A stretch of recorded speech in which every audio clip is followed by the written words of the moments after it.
At age 25, the thing that so dramatically changed my life was, number one, the discovery of a unique product that I could believe in.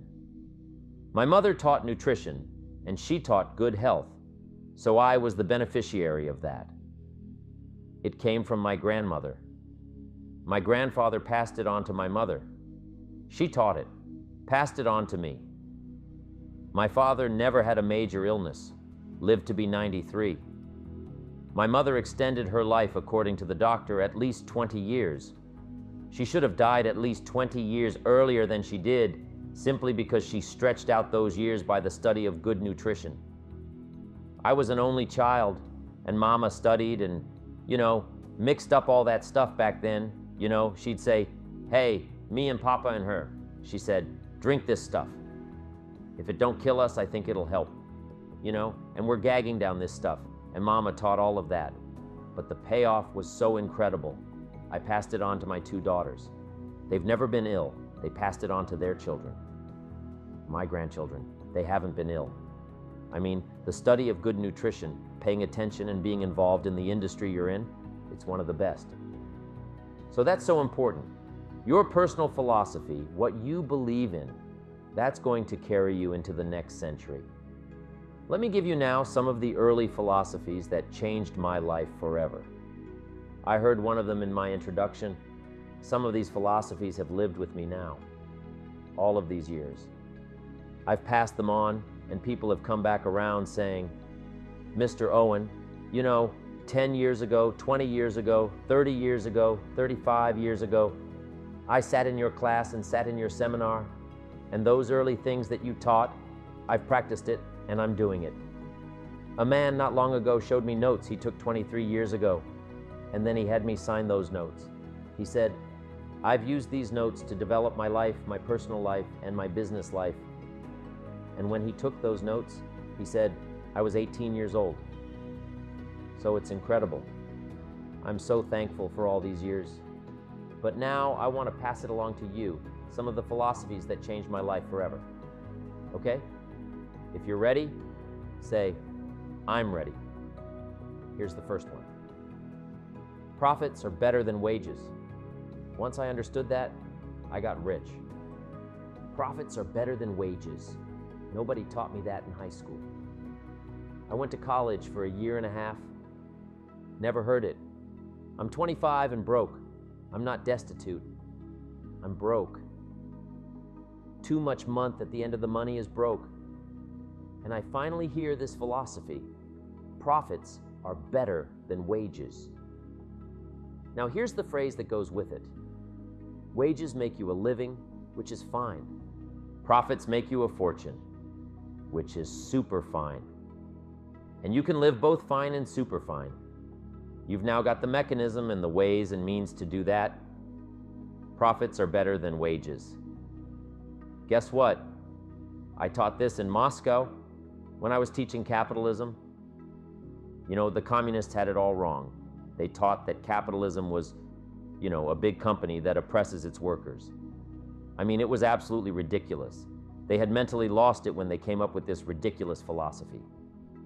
Communism taught capital belongs to the state, not the people. And we taught all these years what capital belongs in the hands of the people, not the state. That's why, of course, kids should pay taxes, because they can be capitalists, and all capitalists should pay taxes. And it doesn't take much to start an enterprise that makes a profit. I teach kids how to have 2 bicycles, one to ride and one to rent. I mean, how long does it take? How long does it take to make a profit?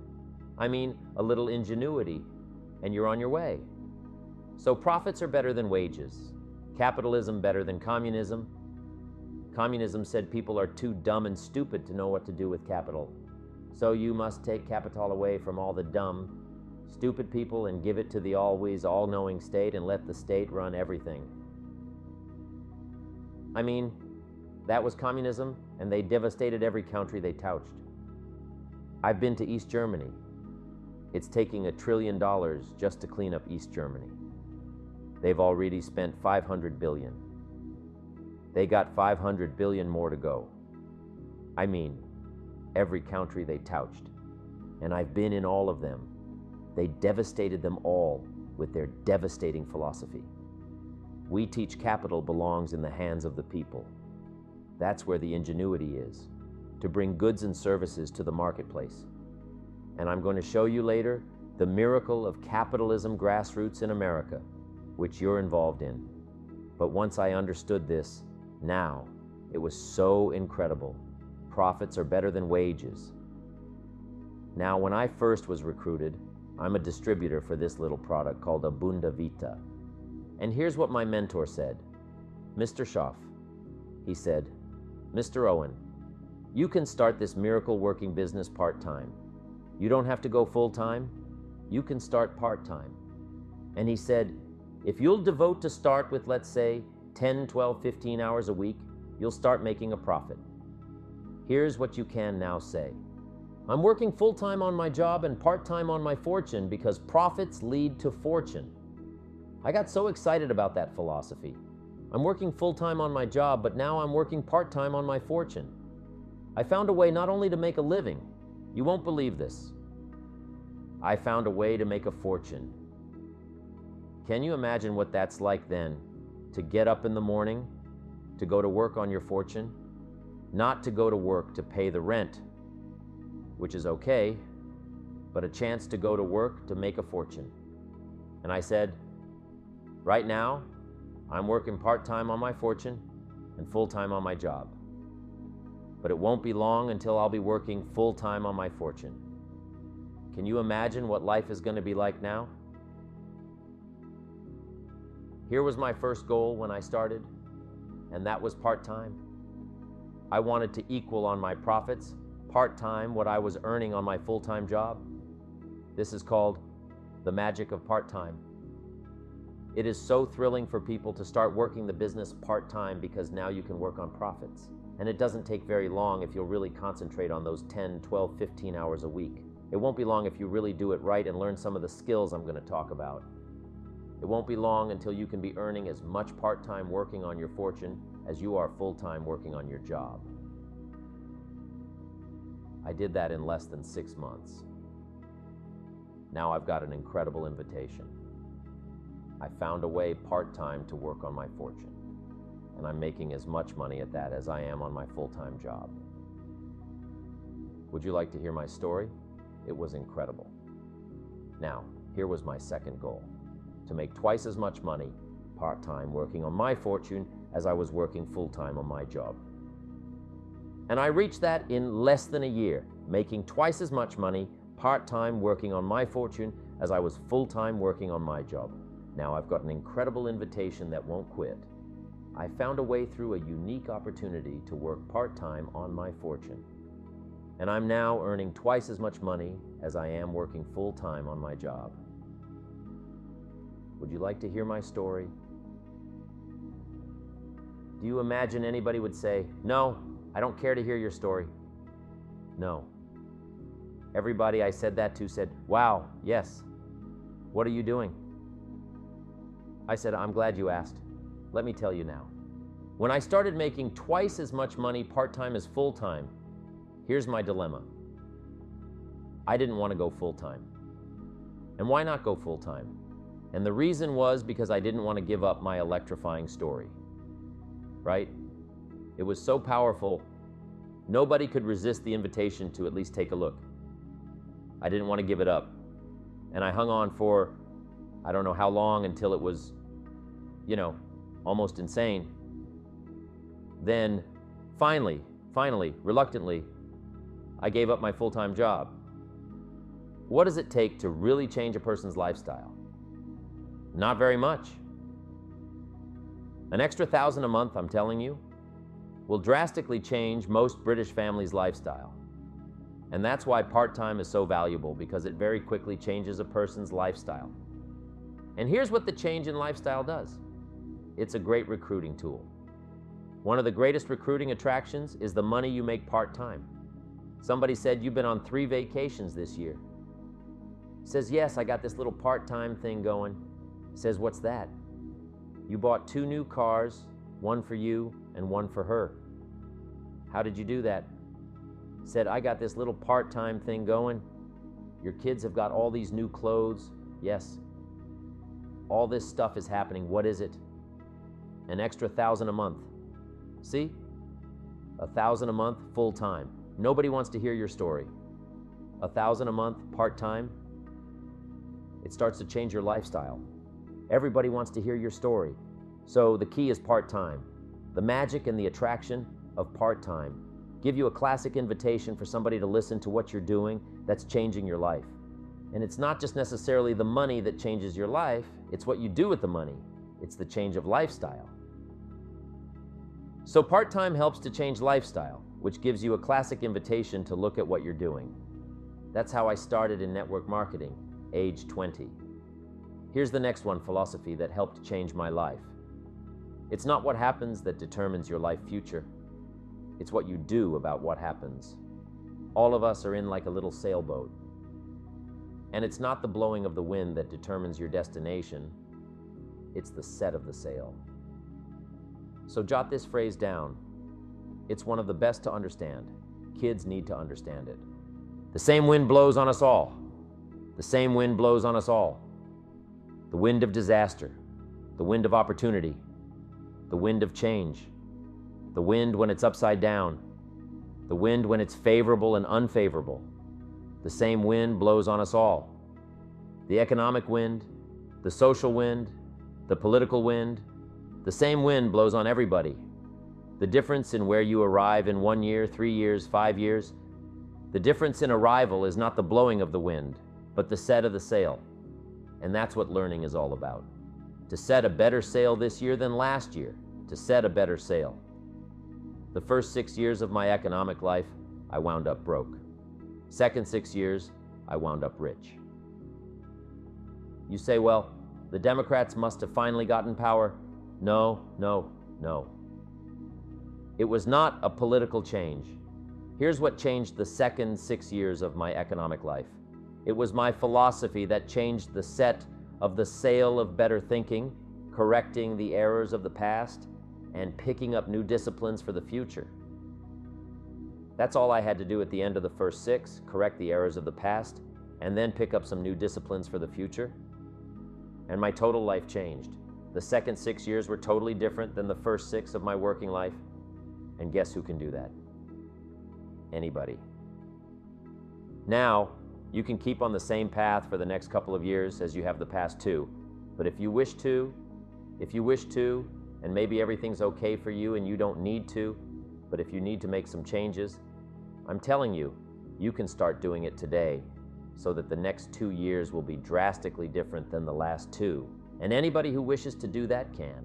And you can do it between ages 40 and 43. You can do it between ages 13 and 15. You can do it between ages 60 and 62, any 2 years. Any 5 years that you wish to drastically change from the previous 5, you can do it if you wish to. Now, this isn't written. This is not a law. Here's what it's called: opportunity. But if you don't know, you can change. If you don't know, you can drastically change your income, change your future, change your health, change your marriage, change everything.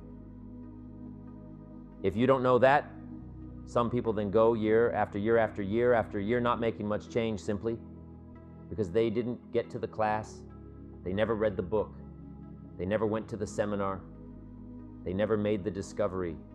They didn't seek for the knowledge of how could I make my life better. And if you just rock along, I'm telling you it's okay. Anybody can live any way they choose. But I'm here to tell all of you that if you wish to, it's possible to make the next 3 years totally different than the last 3. And all you have to do is just a few things. So have you got that one? Now, it's not the blowing of the wind that determines your income. It's not the blowing of the wind that determines your fortune. It's the set of the sail. And that's why we gathered here today. Maybe I've got some ideas that'll help you with a couple of little things about setting the sail of your thinking that might drastically give you multiplied more benefit the next 3 years than you've gotten in the last 3. So it's not what happens. What happens happens to everybody. Chevron years ago brought me in to talk to management. They said, Mr. Owen, You travel around the world and you're fairly knowledgeable. What do you think the next 10 years are going to be like? I said, gentlemen, I can tell you I do know the right people. So they all leaned forward and listened carefully. And they said, gentlemen, the next 10 years are going to be about like the last 10, the next season after fall is. I promise you that's not going to change. After day comes night. I promise you that's not going to change. Here's how the last 6,000 years reads. If you want to make a note of Jim Rohn's vision of history, the last 6,000 years, here's how opportunity mixed with difficulty. And if we're around another 6,000 years, it's going to read like that looks like for the next 6,000 years, opportunity mixed with difficulty. Now, sometimes there seems to be more opportunity than difficulty, and then sometimes there seems to be more difficulty than opportunity. But the mix isn't going to change. After expansion comes recession. But after recession comes expansion. Not to think so, see is naive. And once you've got just a little of this stuff settled, then you know exactly what to do. You know exactly what to anticipate so you can be ready. Now here's the next one. And I heard it in my invitation. Here's what it says. For things to change, you have to change. I was hoping the government would change, and taxes would change, and economics would change, and my boss would change and be more generous. I wished for everything to change. And my teacher said, no, Mr. Owen, for things to change for you, you have to change. Don't wish it was easier, wish you were better.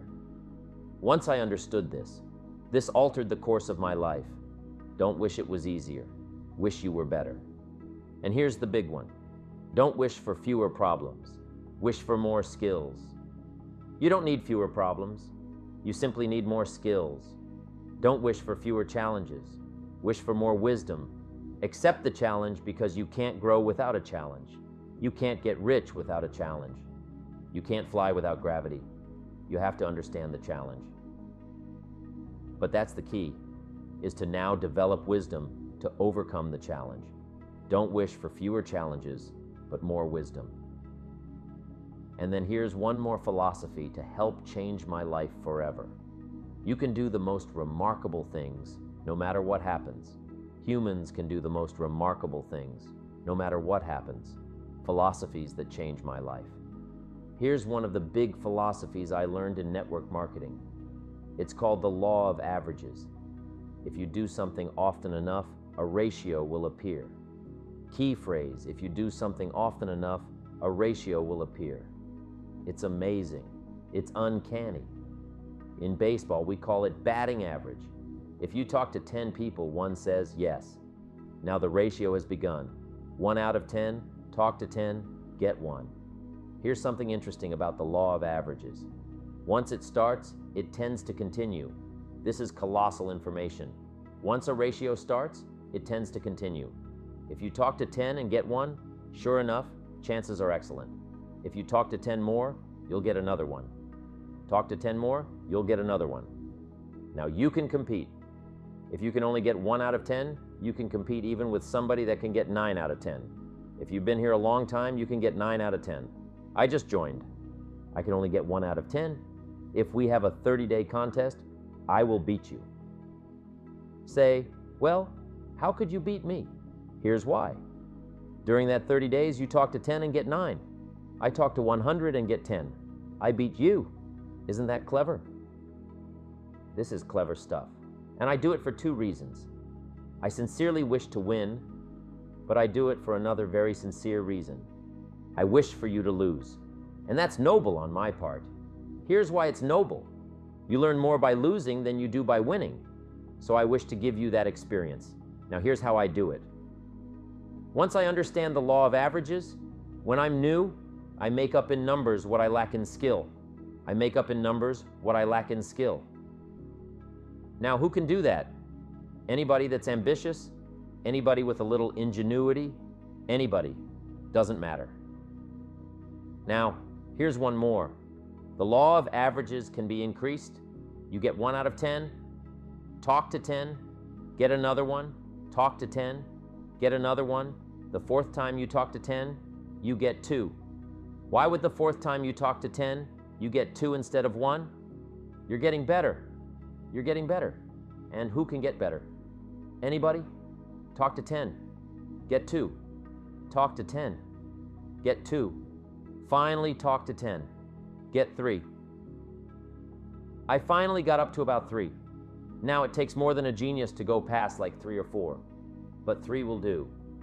If you bat 300, in baseball they pay you $4 million a year, which means you're out 7 times out of 10. 7 times out of 10 out, make $4 million a year. Don't have to bat 1,000. You don't have to bat 1,000 to make big money. 1 out of 10 is fine. 2 out of 10 is terrific. 3 out of 10 is fabulous. Some particular incredible genius might get 4 out of 10, but 3 out of 10 is sufficient to make you rich beyond your wildest imagination. This is how I went after my friends, neighbors, and relatives when I first started recruiting. I said, look, I've got a new business, and I'm getting about 3 out of 10 to join, and I don't mind you just come to the meeting and be one of the 7. And so it's not important to me that you like it. It's not important to me that you join. It's certainly not important to me that you buy. It's just important to me that you listen.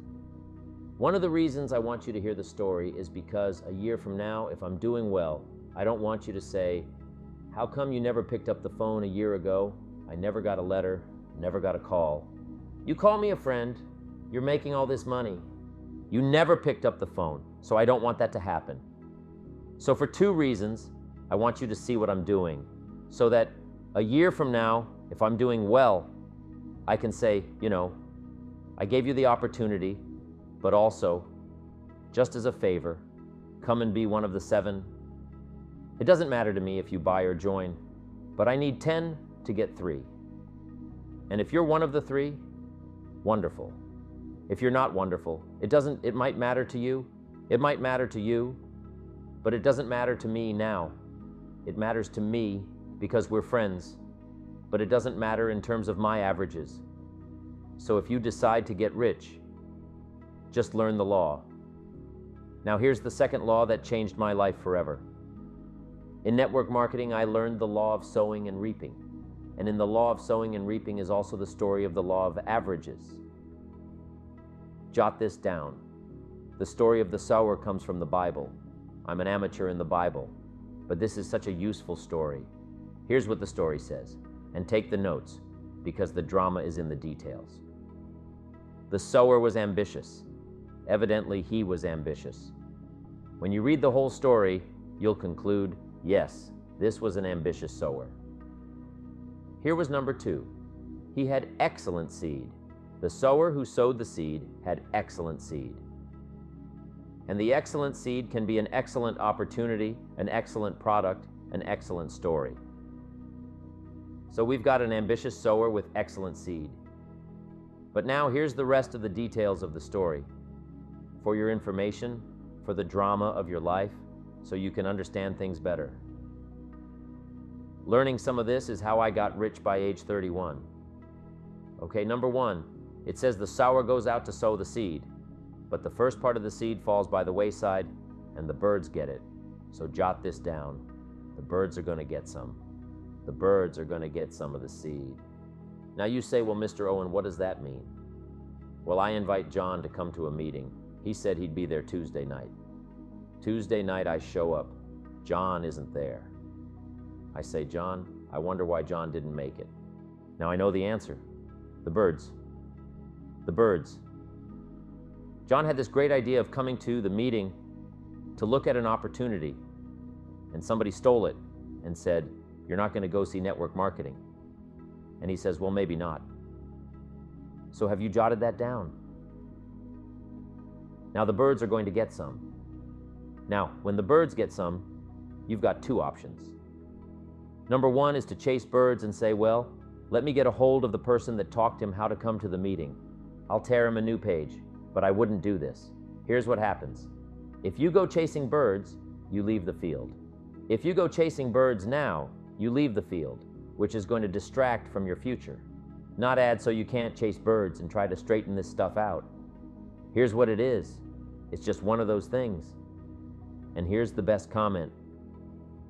when things are a little disappointing. Isn't that interesting? You just have to say, I thought sure he would be there. He promised me. He promised me. But I know it was the birds.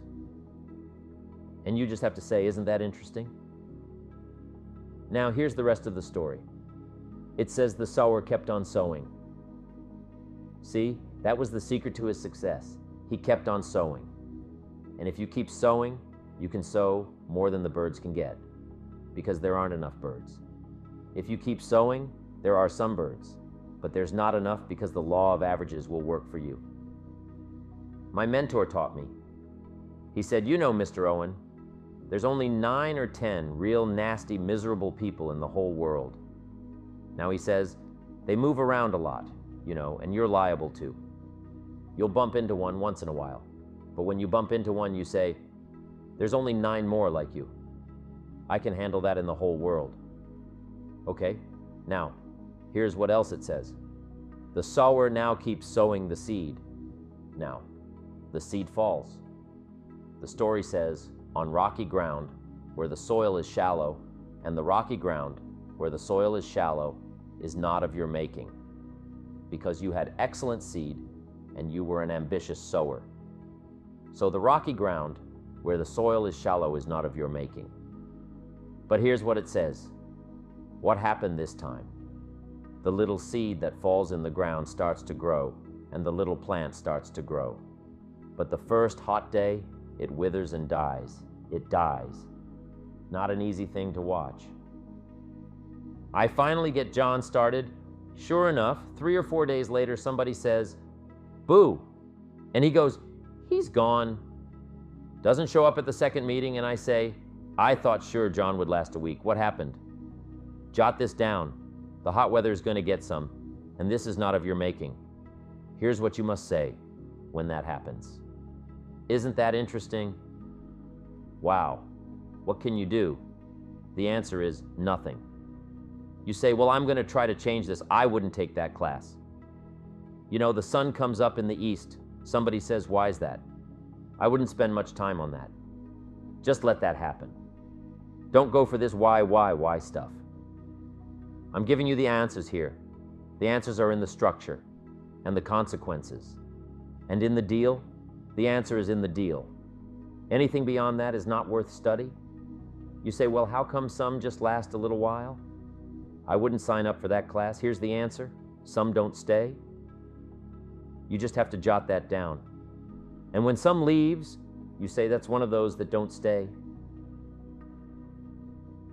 Now, you know what category to put them in, and you can't solve this. Now it's like rearranging the seasons. You can't fool with that. All you can do is cooperate with the way things are set up. I didn't set it up. You say, well, it shouldn't be this way. Well, when you get your planet, you can rearrange this whole deal. But on this planet, you're a guest. You got to take it as it comes. Now, here was the secret to the ambitious sower. With good seed, it said, he kept on sowing. Now here's what he had to do to keep on sowing. He had to discipline his disappointment. This is a key phrase now to use the rest of your life. You must learn to discipline your disappointment because you didn't set up the setup, and some are not going to stay. And that is not of your making. Now, if you made gross errors and you ran them off seed, that'd be different. Now, you're responsible for that. But if it's in the normal course of things, this is the way things are. Now, here's what it says. The sower keeps on sowing. Now it says, the seed falls on thorny ground. And somebody says, well, how much of this do you have to go through? Well, hang on. It's not the end of the story now. Now, the little seed falls on thorny ground, and now the little plant starts to grow again. But as the little plant starts to grow, the thorns choke it to death and it dies. So jot this down. The thorns are going to get some, and that's not of your making. And what are these thorns? The story even called these little thorns. Little cares, little distractions, little somethings. Who knows what all they are? I say, John, we had a meeting last night. You weren't here. John says, well, I can't make every meeting. I say, why not? You're part-time. He said, well, the screen door came off the hinges and you just can't let your house fall apart. You got to take some time and fix things up. And I can hear the thorns going, ah, he says. Some extra trash had piled up in the garage. You can't let mountains of trash take over. You got to keep your trash hauled out. People who let little things cheat them out of big opportunities. People who let little things cheat them out of big opportunities. And you feel almost helpless. What could I do about that? And that's nothing. And you say, well, why is this? I'm asking you not to sign up for that class. Don't sign up for these. Why is this class? It's just the way it is. Like winter following fall and spring following winter. So if you got that, the thorns are going to get some. But now here's the good news. Let's read the rest of the story now quickly, the sour. Now what keeps on sowing? The seed keeps on sharing. The story keeps on giving an invitation. Yes, the invitation can be more powerful for me as it was 1 year later than it was the first month. Because now, time I'm saying, I'm making twice as much money part-time as I'm making on my full-time job. Yes, the story can be more powerful, but the law of average is still going to work. But now, here's what the story said. Finally, the seed falls on good ground. Finally, the seed falls on good ground. Now put this in parenthesis. It always will if you keep sowing. If you share a good idea long enough, it will fall on good people. But now here's the rest of that story. Some of the good ground did 30%, and some of the good ground did 60%, and some of the good ground did 100%. You say, well, why the difference in numbers? I wouldn't sign up for that class. Go on. Have I said that often enough? Now don't register for that class. It's just the way it is now. I tried to get the 30s to do 60, found out it was more than I could handle. I used to say, I'll make them successful if it kills me. I almost died. No, you can't do that. Here's what you do. Let the 30s do 30 to the best of their ability and keep doing 30 because that's how they build their lifestyle and get what they want out of life, and let the 60s do 60 and let the 100s do 100s. Now, how can you get some to do 100%? You got to go through all these experiences and you got to talk to all these people. Let me quickly give you now a list of the skills that changed my life forever. Developing a new philosophy that I could do it in my network marketing experience now led me to developing new skills, right? I knew how to milk cows, but didn't pay well. Here's the first skill I learned that changed my getting a customer, making a sale. And of course, sales for you is easy because it's not technical. The technical is all taken care of. You simply represent your product. If you share a unique product, talk about its merits, persuade someone that it's the best they agree to buy. That's the simple art of sales. But in your business, here's what, it's more like sharing. Because using the product yourself, gathering some testimonials, you simply share that. So we're not talking like high-powered spacecraft technical skills. Here is simply sharing something you've discovered with someone else and doing it well enough to where they agree they would like to participate. Now here's what happened. When I learned sales, it multiplied my income by 5. Now it didn't take that much because I wasn't doing that well in farm country, but it did multiply my income by 5. Sales, getting customers, laying that incredible foundation for an entrepreneurial career. So now I've got 2 skills, milking cows and making sales. Here's the next one I learned that changed me forever. And that's recruiting. Introducing the business opportunity to new people, learning how to give a good invitation, learning how to give 2 kinds of presentation, formal and informal. And the third part of recruiting, of course, is following up. Once you start a new life, now you've got to take care of it like a new mother would take care of her baby. You don't start a new life and abandon it. You start a new life and nourish it like a mother and protect it like a father. You got to be both mother and father to a new person. Nourishment ideas like a mother protection help defend your new life against the encroachment of outside voices that would try to talk them out of it. So you've got to be mother and father. in this art of recruiting. We call it being a sponsor, and being a sponsor is like being a bridge, helping somebody from darkness to light, from skeptic to faith, from not knowing to knowing, from no confidence in themselves to starting to gain confidence. You're the bridge that helps people, from the shadows to the sunlight. It's one of the most exciting positions to occupy in all of the network marketing industry is the bridge. Helping people, crossing the bridge out from discouragement into recognition, being this bridge, that's what the recruiting magic is all about. You've got the answers. They've been looking for the answers. You've got the answers and you help them cross this bridge. You see something in them before they can see it in themselves. You assure them that it's possible to be more than they are. Therefore, they can earn more than they've got, have more than they possess. This is one of the great arts in the world. And here's what's exciting about this art. It pays big money, because now you operate a unique philosophy taught first in the Bible. John Kennedy taught it in his inaugural speech. Zig Ziglar's got one of the best ways to put it, and that's the secret to wealth. The secret to wealth and fortune first taught in the Bible because the question was asked, how can we achieve greatness? Great wealth, great power, great influence, great recognition, great self-esteem. How can we achieve greatness? The master teacher was asked, and here was his formula for achieving personal greatness. He said, find a way to serve the many, for service to many leads to greatness. For those that are interested, some people aren't interested, but for those that are, service to many leads to greatness. Someone says, well, best I can do is just take care of myself, which is okay, but it doesn't lead to greatness. Somebody says, I got enough bills on my own. I can't worry about someone else's bills.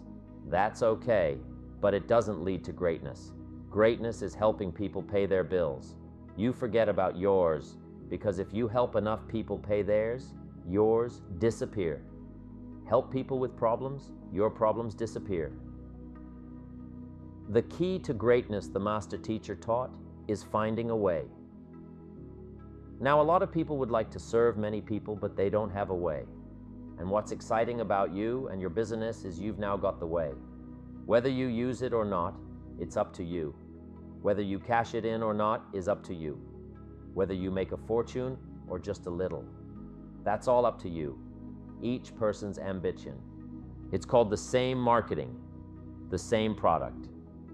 These products are the same for everybody here. The marketing system is the same. The difference is each person's philosophy and each person's individual ambition. But whatever your ambitions are, now you've got the ways and means, and here's what you've got the ways and means to do. Serve as many people as you would like. Now here's what's exciting about recruiting. With what you're involved in here, you can directly and indirectly affect the lives of dozens of people. Some of you are going to directly and indirectly affect the lives of hundreds of people. And some of you, if you wish, can directly and indirectly affect the lives of thousands of people. And the pay is accordingly. If you affect a few, you earn that pay. If you affect the many, you earn that pay. But the secret is found in the Bible. Service to many leads to greatness. Now, John Kennedy said it in his inaugural speech. Here's what he said. Don't ask. Don't we wish? That was the current political philosophy. Where is John Kennedy and his philosophy? John Kennedy said, don't ask. That's important if you understand philosophy. He said, don't ask what the people can do for you. Don't ask what the country can do for you. Don't ask what the government can do for you. That's not how you get rich. That's not how you have high self-esteem. That's not how you get trophies to put on the mantle above the fireplace. Asking what the people can do for you. Don't ask, he said, what the people can do for you, but ask, what could I do for my country? And the country means the people. What could I do for the people? I want trophies. I want recognition. I want high self-esteem. I would even like a chance to make a fortune. John Kennedy says it's easy. Don't ask what the people can do for you. but ask, what could I do for the people? Could I directly and indirectly serve many in my country? And now that you are participating in this program, the answer is yes. Now, Zig probably said it best. Zig's got some great stuff. Zig and I have been good friends for a lot of years. Zig says, money isn't everything, but it ranks right up there with oxygen. Zig, you're right. Zig says, my dentist told me, Zig, only floss the teeth you want to keep. You know, forget the rest. But here, Zig is famous for this. Now, this is one of Zig's philosophies, and it goes right along with the other two, the Bible and John Kennedy. Here's what Zig says. If you help enough people get what they want, you can have everything you want. If you help enough people get what they want, you can have everything you want. Now, wanting everything you want, we call that self-interest. But it's okay to have self-interest if you do it in a positive way. By helping enough people get what they want, you can have everything. Now, you can accomplish all that by learning this next skill called recruiting. And I learned it, and it made me fortunes. So now I've got 3 skills: milking, cows, making sales, and recruiting. Here's the next skill I learned that paid big money: organizing. Once you got a few, get them to work together. See? And that's magic. Getting people to work together is magic. Now, yes, it's challenging, like having several members of your family. Getting them to work together is challenging, but it's magic when it happens. But everything magic is challenging. Just gotta jot that down. Everything magic is challenging, but once you figure out the challenge and go for it, then the magic occurs. Let me tell you how magical people working together is. Let me quote the Bible again. It says, if 2 or 3 agree on a common purpose, nothing is impossible. Just try that on for your mental size. If 2 or 3 agree on a common purpose, nothing's impossible. Everybody's looking for a challenge. Here's what I teach, especially the kids. Here's the best challenge in the world. Let's go do it. Not you. Go do it. Let's go do it. If 2 or 3 of us decide on a common purpose to do it, nothing's impossible. Incredible. Working together, organizing now. When everybody's an independent, now it's a little more challenging, like having kids. They've each got their own opinions. They've each got their own ambitions and desires. It's challenging. You've got a variety, but that's what makes life the variety. And it is, in your business, it is challenging getting people to work together. It's like herding cats. You know, sheep are easy. Sheep are easy. But you gotta try cats herding cats. But if you can possibly get it done, the power is so immense when you get people to work together. Here's one of the powers of working together: shared testimonials. If I've got somebody new and you're there and I'm there, I give them my testimonial. You give your testimonial? Maybe what tips the scales in getting me a new person is not my testimonial, but my partner's testimonial. Somebody I'm working with, their testimonial got them. Shared testimonials are so powerful. That's why getting working together is okay. Is powerful.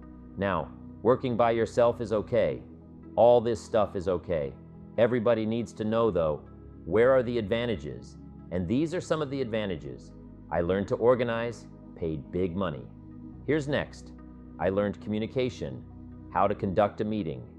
I learned identification, logic and reason, attack and confess solution. Simple deals on communication wasn't easy for me at first. I stood up to give my first presentation. My mind sat back down. Right, y'all been through that. Opened my mouth.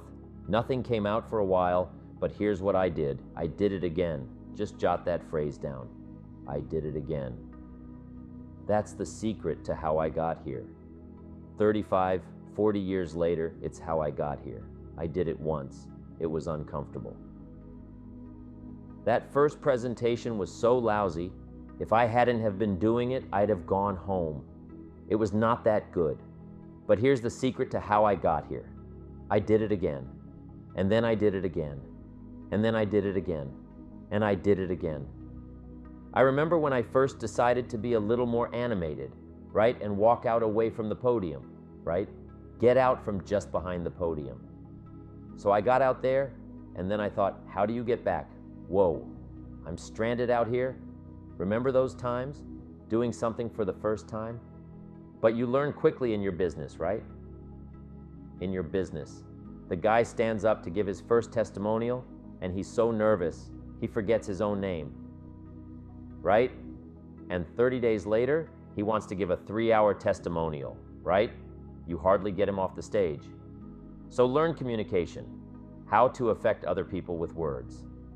That's the greatest art in the world, to learn how to affect other people with words. Key phrase, don't be lazy in language. If you learn to use the gift of your own language wisely, it can make you a fortune and build an incredible life. Here's 3 other things I learned. 1 is to training people how the business works. And then I've used another word called teach. Train and teach.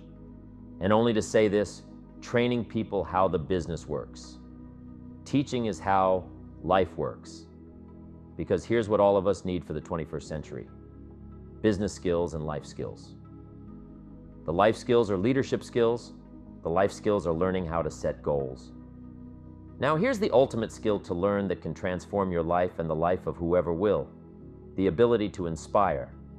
Inspire means help people to look up a little higher than where they are and wish they could get there, and inspire them that it's possible. Here's how we inspire by our own testimonial. If I can do it, you can do it. Here's how else we inspire by others. Testimonial. If they can do it, Mary, you can do it. Getting people to see themselves better than they are. Getting people to see themselves richer than they are. Getting people to see themselves more capable next year than they are this year. Getting to see themselves in the future to help both your kids and your people. Here's what you must learn to do. Number 1, help people to see themselves as they are.